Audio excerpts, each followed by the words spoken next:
Hey everyone, today I'm going to show you how to make my Great Aunt Jennie's recipe for sweet potato pie.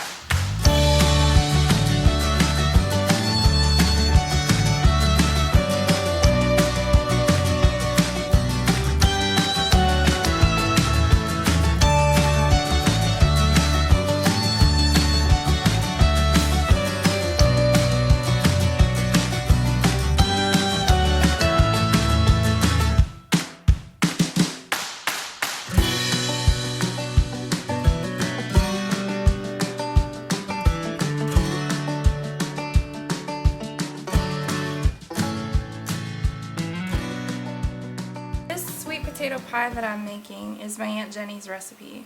And this was one of my grandma's recipe boxes. These little animals were in it when I acquired it. I think they came out of tea boxes. But I'm going to find Aunt Jennie's recipe. I think it's close to the front. This is Grandma's lemon cake. It's always been my favorite lemon cake. I actually have that one on my site. Peanut butter cookies, that sounds good. There's a pie crust, very similar to the one I'm making for this pie. See, apple quickie, that's like an apple crisp. Similar to an apple crisp, but made with a cake mix. So maybe it's more like an apple dump cake. Yum Yum salad. I need to try making that. You can see there's lots of marks and stuff. She really used these recipes. Ice cream. We made homemade ice cream all the time. Looks like part of that one's missing. Depression pie. I have never had depression pie, or I don't know that I've had depression pie. I might have to try that one. She always put the date that she wrote it and the person she got it from at the top, which is pretty cool. Miss Esther's banana bread. Miss Esther was really good friends with my grandma, and she sold Grandma eggs and rugs. She wove rugs. She was very talented. Funny thing about some of Grandma's recipes, it's not really funny, it's the way she wrote them. Anyway, she wrote hunk of butter. Pinch of salt. Pinch of salt's pretty easy, but hunk of butter, Sometimes it's a guessing game with the recipe cards to figure out exactly what she meant. There's Aunt Jennie's sweet potato pie. So it's got the date 1980 written on it. Aunt Jennie. So that is the recipe we're going to make today. The first thing we're going to do is we're going to mix up our pie crust and get that put into our pie plate so it's ready to go when we get the filling mixed up. So we're going to start by mixing 3/4 cup of flour, and it's just all-purpose flour, with a 1/2 teaspoon of salt. And then you're just going to stir that up as good as you can. With that flour mixture, we're going to go ahead and cut cold butter into it, and I've got 6 tablespoons of butter. Now I'm using unsalted butter. Then we're going to use a pastry blender, and we're going to cut that butter into our dry ingredients until it's really fine, until it's a really fine consistency.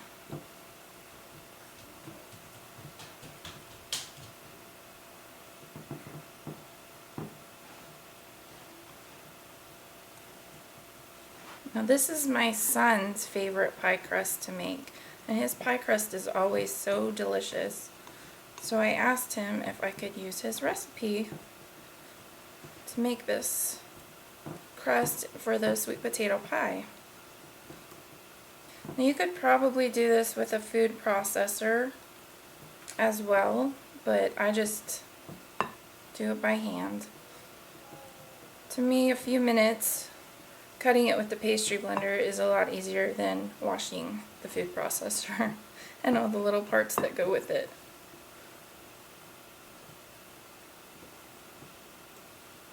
Okay, this is a pretty good consistency. You can see it just kind of crumbles. So I think we're ready to add our liquid. Now most people will use cold water, and they'll tell you to use ice cold water, but I am going to use cold milk. for my pie crust. We like the flavor that it gives and the texture and consistency that it gives our pie crust. It almost gives it, that combined with the butter almost gives it a flakier texture. Now I'm going to add this milk in 1 tablespoon at a time and then stir it up and see where we're at. I have about 3 tablespoons of milk measured out. Usually we use between 3 and 4. But I want to do it 1 at a time so I don't get too much. Because we don't want our pie crust to be, we don't want the dough to be too wet.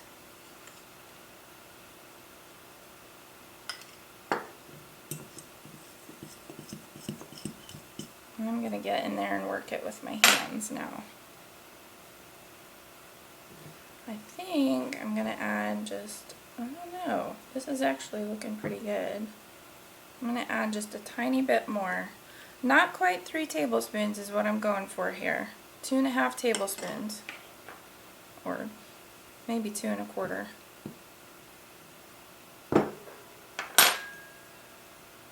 And I think that's pretty perfect. And what we've got is dough that's easily manageable, and it's ready to roll out into our pie crust. It's a really nice dough. Alright, so now we have a clean surface. Well, it has flour on it, but it's clean for this. And you're going to spread some flour out so that you can roll your dough out. You don't want it to have too much flour. I may have a little bit too much. But you don't want your dough to stick to the table, so you want enough to keep it from sticking to the table.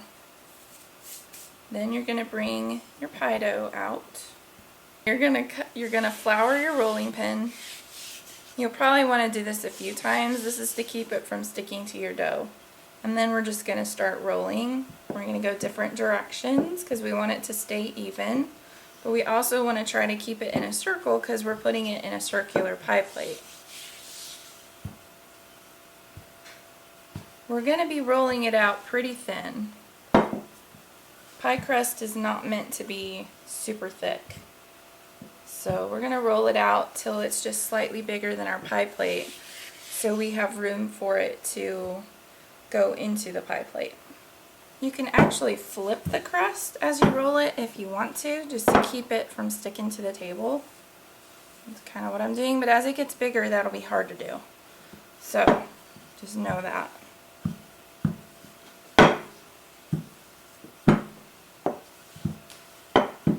This is not very round, but it will work.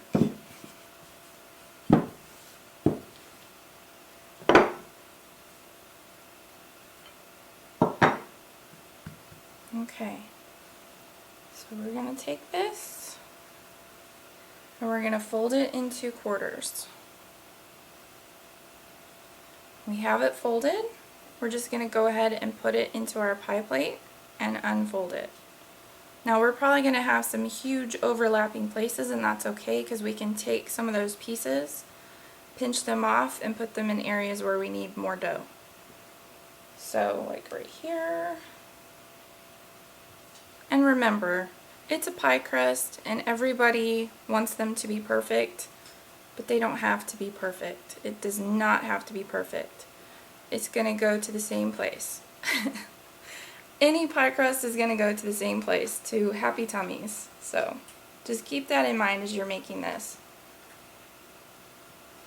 And the point here with making a pie is to make it so you can enjoy it with the ones you love. Not to be perfect, unless you're entering a contest. And that's a little different. But we're not entering a contest today. Clearly. But I think we've got a pretty darn good pie crust here. And it's going to taste really good with that sweet potato pie filling. We're going to go around the edge and just cut the really extra stuff hanging down over the sides. Not much there. And just cut it with a knife or scissors. You can actually take these extra pieces of pie crust and make, my mom used to make little cinnamon sugar rolls with them. And she'd put them in the oven and bake them. So you're just going to kind of take your fingers, and you're going to do the best you can here. It doesn't always turn out perfect, but if you use 2 fingers here and your index finger to kind of push the flute in. And then you get kind of a decorative look to your pie crust. You can always press it down with a fork as well, just crimp the edges if you want it to be even easier.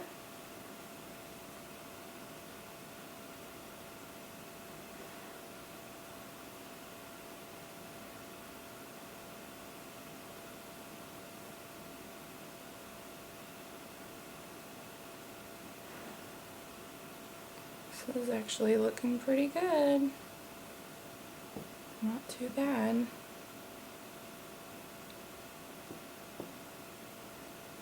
Alright, and we've got a pie crust that is ready for our sweet potato pie filling. Alright, now we're ready to mix up our filling, and I've got my sweet potato puree all ready to go. Now you can use canned sweet potatoes, but I prefer to use fresh. It'll take probably 4, depending on the size of your sweet potatoes, maybe 4 sweet potatoes. And we cooked ours in the Instant Pot, and we set it to 8 minutes and let it naturally release. You can also bake them in the skins and then peel the skins right off when they're done baking. And you can also boil them if that's easier. But we put ours in the Instant Pot, and then when they were done cooking, it had naturally released. Then I took an immersion blender and just mashed them up. And we have puree ready to go. So now we're going to mix up our pie filling. Alright, this pie is really easy to make, and I like that you just literally mix up a few ingredients and then you mix up your spices and it's ready to go. But we're going to go ahead and start by adding our sweet potatoes. 2 cups of sweet potatoes. Then we're going to add 2 eggs. Then we're going to add a 1/2 tablespoon of all-purpose flour. Then we're going to add a cup of sugar. Then we're going to add in 1/2 cup of salted butter, or 1 stick of salted butter. Then 3/4 cup of evaporated milk. And 1 teaspoon of vanilla extract. So you're just going to mix this all up together until it's blended really well together.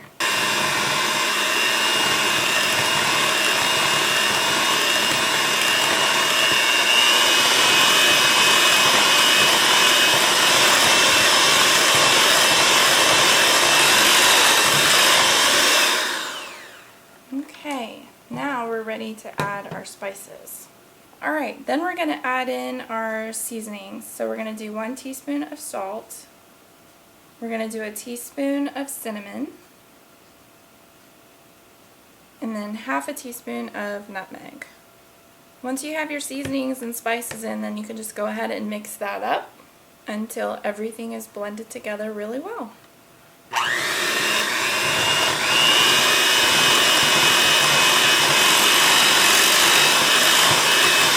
I'm actually going to scrape the sides of my bowl because my cinnamon and everything is wanting to stick to the sides.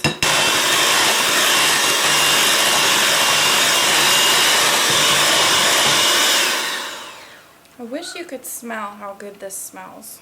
Okay, once you have your pie crust mixed up, then you're ready to pour your filling right into the pie crust. And you want to make sure you haven't baked your pie crust, because it's all going to bake together. Once you have your pie filling and your crust, it's ready to bake, and you're going to bake it at 350 for about an hour.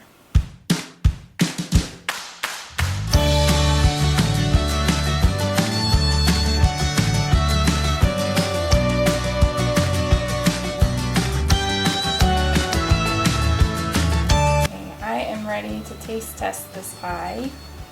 So excited. One of our favorite Thanksgiving desserts.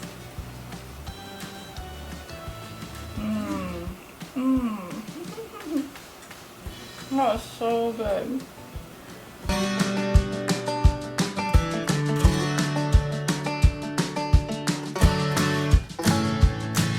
Remember, if you like this video, be sure to give it a thumbs up. And if you want to see more of my recipes and outdoor videos, be sure and subscribe. I'll see you guys next time. Do we have some pie yet? Do you guys want a piece? Do I ever want to eat? I think it's better than the one you made last year. Pretty good, isn't it? Mm-hmm. Yeah. It's really good. Tastes like a pumpkin pie. I want to eat all of it.